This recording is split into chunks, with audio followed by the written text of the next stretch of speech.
টাকা দেখলে আজকাল কাঠের পুতুল কথা কয়। টিকটকারের ঠিকানা এই ডুয়েটে হবে না।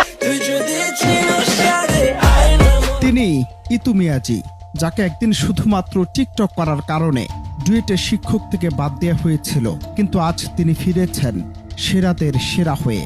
আর এটি গাজীপুরের টিকটক পার্ক, যেখানে প্রতিনিয়ত হাজার হাজার তরুণ তরুণী আর টিকটকাররা টিকটক করে এবং অশ্লীলতা ছড়ায়। যে দেশে টিকটক করার কারণে শিক্ষকের চাকরি যায়, সে দেশে আবার টিকটকের বৈধতা।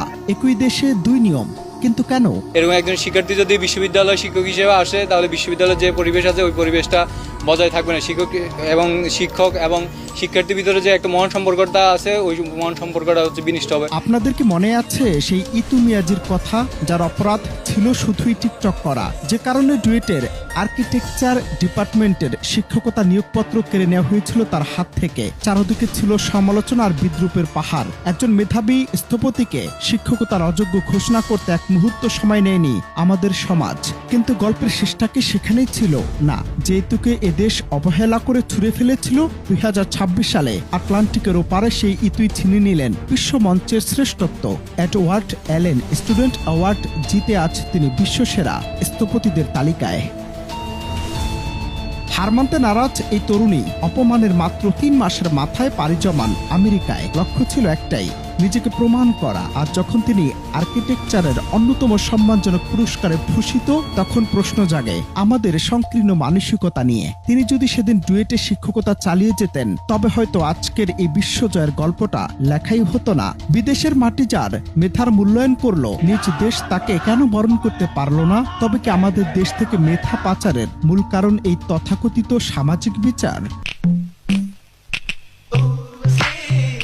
সবচেয়ে বড় বিতর্ক আর অবাক করা বৈপরীত্য তো ঠিক এখানেই। যে দেশে একজন মেধাবী শিক্ষিকার ক্যারিয়ার ধ্বংস করা হয় টিকটকের অজুহাতে, সে দেশের বুকে আবার গড়ে ওঠে বিশালাকার টিকটক পার্ক, যেখানে কোনো নিয়ম নেই কোনো শালীনতার বালাই। প্রতিদিন হাজারো তরুণ তরুণী মেতে উঠছে অশালীন উন্মাদনায়, যেখানে পাগলামি আর অসুস্থ প্রতিযোগিতাকে দেয়া হচ্ছে অর্থের যোগান।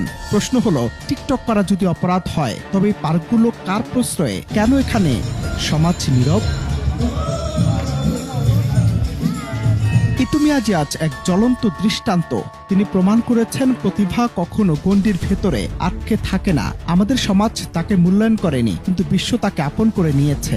বিশ্লেষকদের মতে আজ সময় এসেছে ভাববার, আমরা কি সম্ভাবনাকে গলা টিপে হত্যা করছি বলে দেশ মেধাশূন্য হয়ে যাচ্ছে? যে দেশে মেধার চেয়ে সস্তা সমালোচনা